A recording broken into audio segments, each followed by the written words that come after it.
A lot of it comes from a religious source. I mean, and a lot of it's really genuine. People do not want to accept the idea that what they interpret as meaning, everything is determined. It doesn't mean, science doesn't mean that, but if you have a superficial understanding of science, and in fact, even if you read what plenty of scientists and philosophers say, it's basically saying, look, you don't have any free will, you don't have any choices, everything's determined, you're just kind of acting out something in a system of controls that you have nothing to do with. Well, I don't want to believe that, in fact don't, and I can easily see why other people don't want to believe it. They want to believe that there's something good going on in the world. Maybe I can't grasp it, but there's a force somewhere that is trying to make us better, make the world better, make good things happen and bad things not happen. And also just for personal reasons. To go back to the mother of the dying child, I want to see my child again someday, so I'd like to believe it. One consequence of this array of beliefs is to think that the world was created. And that's very common. I mean, founding fathers, for example, who did want to separate church and state, were called deists. The idea was God, it was even said this way, God is a retired engineer. He got the whole thing started, gave it a kick in the pants, and then he left, and you guys are supposed to run it. That was kind of like sort of secular religion that was common at the time. But at the same time, the U.S. has, since its origins, has been kind of off the spectrum in extremist religious beliefs. I mean, if you do look at, there are comparative studies, and belief in the United States, belief in miracles, in the devil, the world was created 10,000 years ago, and so on, is just off the spectrum. You don't find that. To some extent, you find it in other industrial societies, like in England, you find it. But the United States is literally off the graph. And this goes back to its origins. I mean, the country was founded by religious extremists. The people who founded, the settlers of New England were following God's will. There's a streak in U.S. history which is called providentialism. Very dominant streak, goes all the way from founding fathers, so-called, up to the current presidents and so on. God has a conception of history. We're acting it out. And some of the ways in which this was applied are pretty remarkable. So, for example, the core of, take, say, the English settlers in New England, Mayflower and all that stuff. The first charter of the Massachusetts Bay Colony, given by the King Charles, was, I think, 1628. And the goal of the Massachusetts colony was to bring the benefits of civilization, including the Christian religion, to the Indians who were pleading for it. We're doing them a favor.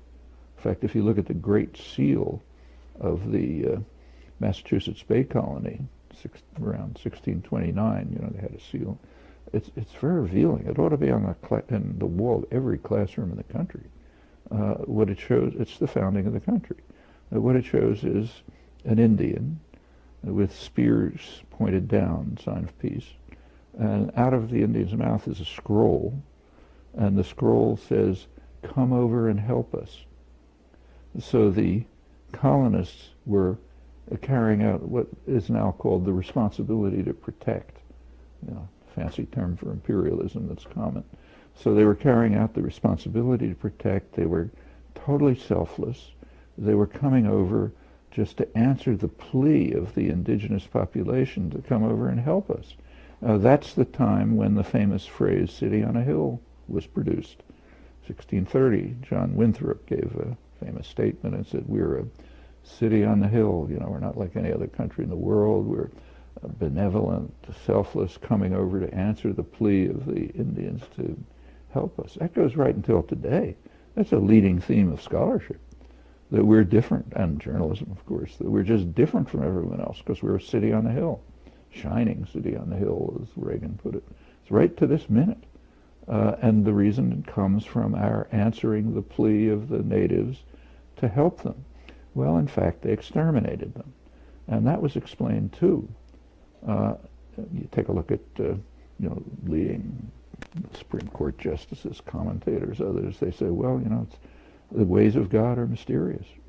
Although we came to help the Indians and we tried, everything we did was in their interest. Somehow they withered away, and that's the phrase that was used. They just kind of like the leaves in autumn. They kind of blew away.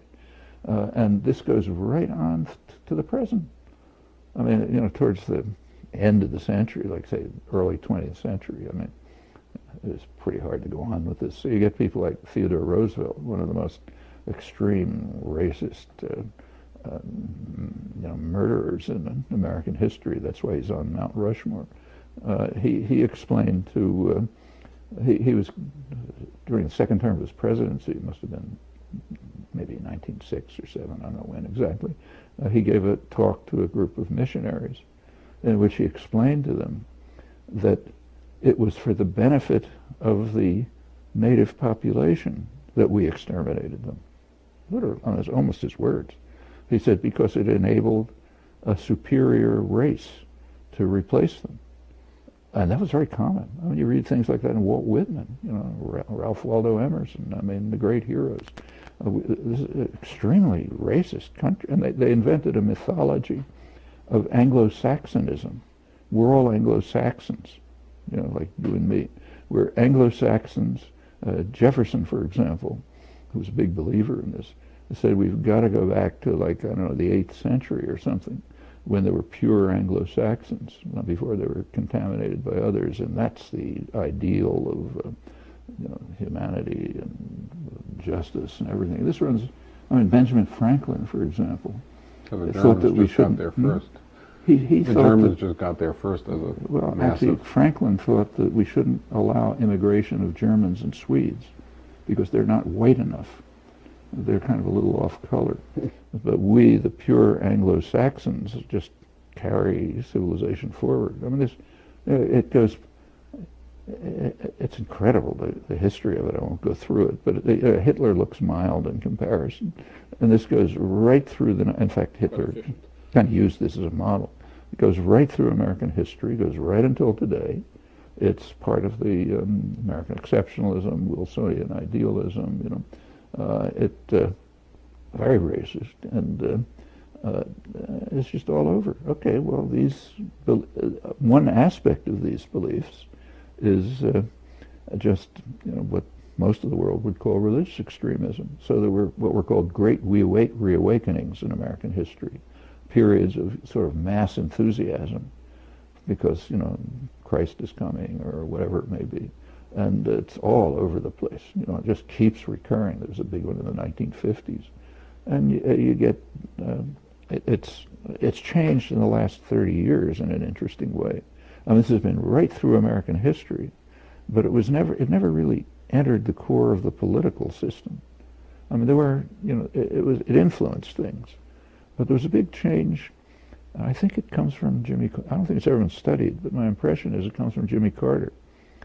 Jimmy Carter was an honest, sincere, fundamentalist Christian. Probably believed everything he was saying. Kind of like an honest, simple guy. So all this business, which most of the world considers kind of like off the wall, he believed.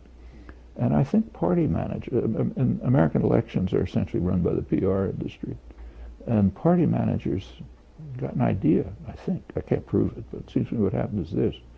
Party managers recognized that if you pretend to be, a devout Christian, you pick up like 30% of the vote. And in fact, every presidential candidate since Carter has professed to be a devout Christian. Take, say, Bill Clinton, probably is about as religious as I am. His handlers made sure that every Monday morning there was a photograph of him in the Baptist church or whatever it is, singing hymns and so on and so forth. I mean, that's a way in which you sort of pick up a segment of the population. And I don't think there's a single exception since Carter. You lose integrity, honesty, and everything else goes down the drain, of course, as a habitual obstacle but to it's success. It's appealing to something that's pretty deep in American culture, including, it's intertwined with racism, with Anglo-Saxon fanaticism, with come over and help us. You find it's just a big strain in the culture.